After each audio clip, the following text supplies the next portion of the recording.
क्या झारखंड में नक्सलवाद की कमर अब सचमुच टूटने लगी है? क्या सुरक्षा बलों के लगातार ऑपरेशन अब माओवादी के सबसे मजबूत गढ़ कोल्हान और सारंडा में निर्णायक बढ़त दिला रहे हैं?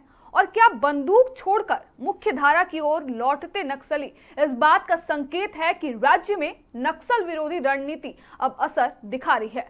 नमस्कार, आप देख रहे हैं मिरर मीडिया। मैं हूं आपके साथ चंद्रा सिंह। झारखंड में नक्सल विरोधी अभियान के तहत सुरक्षा बलों को अब तक की सबसे बड़ी सफलता मिली है। ऑपरेशन नवजीवन 2 के तहत प्रतिबंधित भाकपा माओवादी संगठन के 16 सक्रिय नक्सलियों ने झारखंड पुलिस के समक्ष आत्मसमर्पण कर दिया है। इसमें 11 पुरुष और 5 महिला नक्सली शामिल है।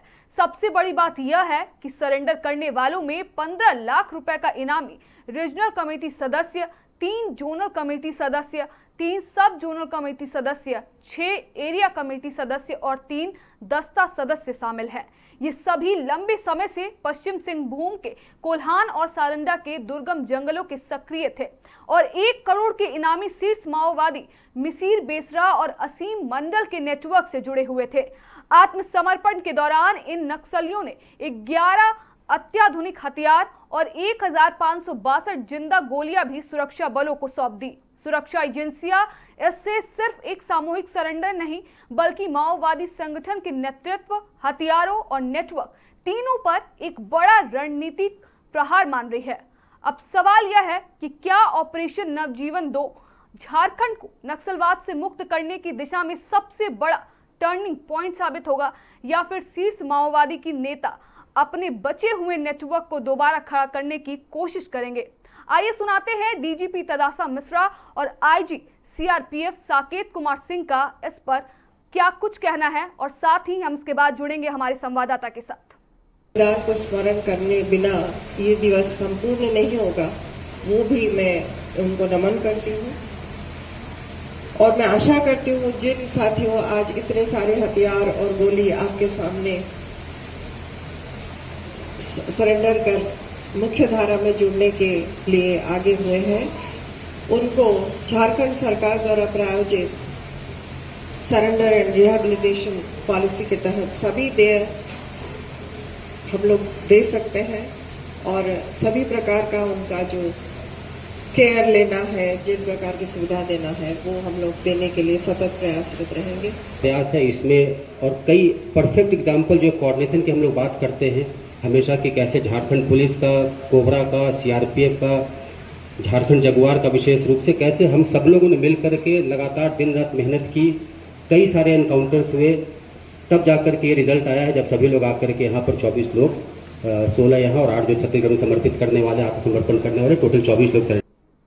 अब इसको लेकर सीधे रांची से हमारे संवाददाता मुर्शिद जुड़ रहे हैं और जानते हैं कि क्या कुछ जानकारी मिली है। मुर्शिद, पिछले कुछ वर्षों में झारखंड में लगातार नक्सल विरोधी अभियान, एनकाउंटर और सरेंडर ऑपरेशन चलाए गए। क्या ऑपरेशन नवजीवन 2 और अब तक का सबसे प्रभावी अभियान माना जा सकता है? आज के इस सामूहिक सरेंडर का सबसे बड़ा महत्व क्या है मुर्शिद?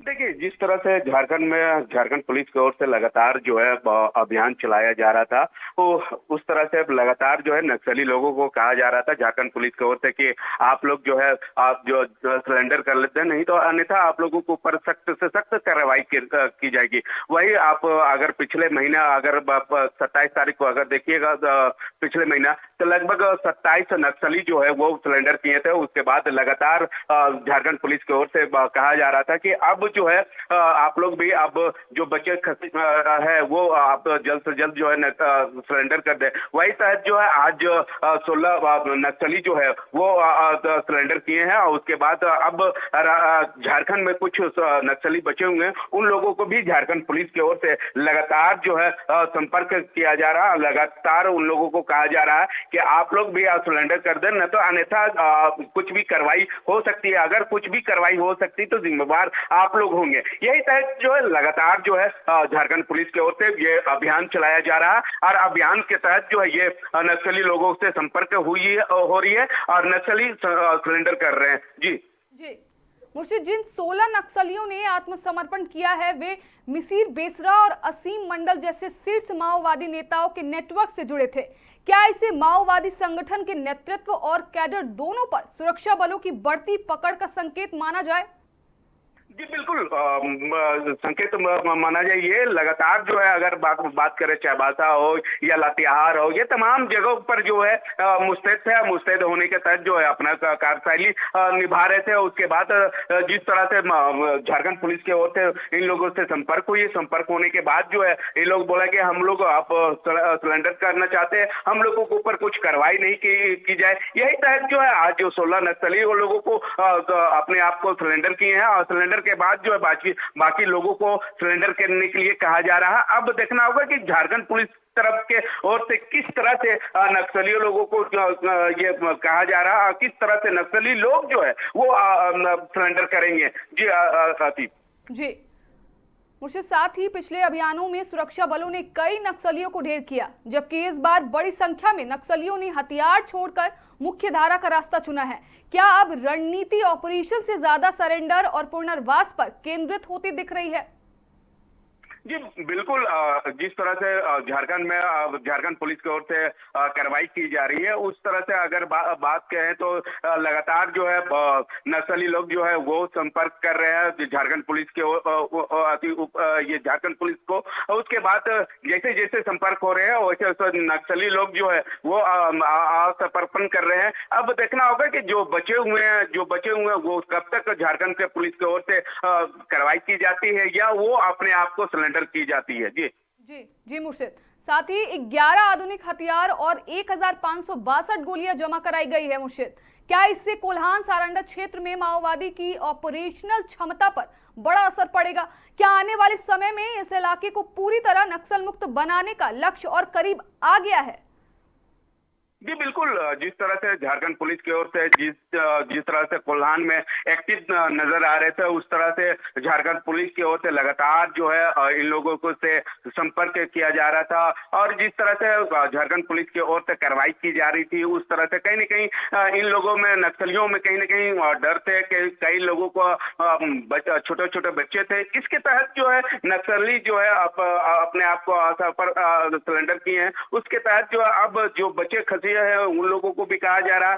जिस तरह से कोई जहां अगर सरेंडर का बात करें या चाईबासा की बात करें, ये तमाम चीजों को लोगों को झारखंड पुलिस की ओर से कहा जा रहा है नक्सली लोगों को। अब नक्सली लोग जो है अब कब तक सरेंडर करते हैं ये देखने वाली बात होगी, लेकिन लगातार जो है संपर्क किया जा रहा। संपर्क के तहत जो आश्वासन भी शायद झारखंड पुलिस को दिया जा रहा है कि बहुत जल्द जो है हम लोग आप लोगों को सरेंडर करेंगे। जी आपसे आखिरी सवाल रहेगा मुर्शिद कि सरकार लगातार दावा कर रही है कि झारखंड में नक्सलवाद अपने अंतिम दौर में है। आज के इस बड़े सरेंडर के बाद अगला फोकस क्या होगा? मिसिर बेसरा और असीम मंडल जैसे शीर्ष नेताओं की गिरफ्तारी, बाकी कैडर का सरेंडर या फिर कोल्हान सरेंडर को पूरी तरह नक्सल मुक्त घोषित करने की दिशा में कोई बड़ा अभियान चलाया जा सकता है? क्या कहेंगे आप?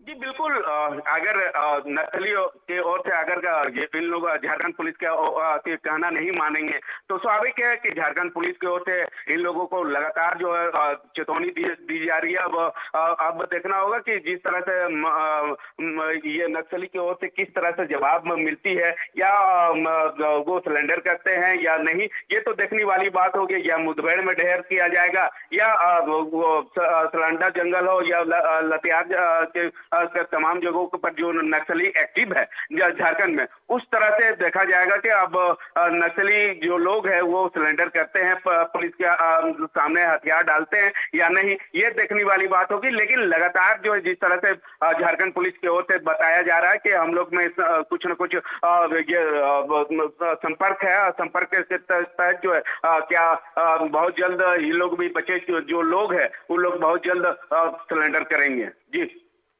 मुर्शिद, इन तमाम जानकारी के लिए आपका बहुत बहुत धन्यवाद। फिलहाल ऑपरेशन नवजीवन 2 के तहत 16 सक्रिय नक्सलियों का आत्मसमर्पण, एक बड़ी मात्रा में आधुनिक हथियारों और 1562 गोलियों का सुरक्षा बलों के हवाले किया जाना झारखंड में नक्सल विरोधी अभियान की एक महत्वपूर्ण उपलब्धि माना जा रहा है। खास बात यह है कि आत्मसमर्पण करने वालों में संगठन के कई वरिष्ठ कैडर और 15 लाख रुपए का इनामी नक्सली भी शामिल है, जिससे साफ संकेत मिलता है कि लगातार चल रहे सुरक्षा अभियानों का असर अब माओवादी संगठन की अंदरूनी संरचना पर भी दिखाई देने लगा है। हालांकि चुनौती अभी भी पूरी तरह खत्म नहीं हुई है। अब नजर इस बात पर होगी कि सुरक्षा बल इस सफलता को किस तरह आगे बढ़ाते हैं। क्या शीर्ष माओवादी नेताओं के नेटवर्क को भी कमजोर किया जा सकेगा और क्या सरेंडर नीति के जरिए और अधिक नक्सली मुख्य धारा में लौटेंगे? आने वाले दिनों में कोल्हान और सारंडा में सुरक्षा बलों की रणनीति, सर्च ऑपरेशन और पुनर्वास नीति की सफलता इस पूरे अभियान की दिशा तय करेगी। बंदूक छोड़कर मुख्य धारा की ओर बढ़ते कदम, क्या यही झारखंड को नक्सलवाद से पूरी तरह मुक्त करने की सबसे बड़ी शुरुआत साबित होगी? इसका जवाब अब आने वाले दिनों के अभियानों और जमीन पर दिखने वाले बदलाव में छिपा हुआ है। फिलहाल के लिए इतना ही। बाकी तमाम खबरों के लिए बने रहे मिरर मीडिया के साथ।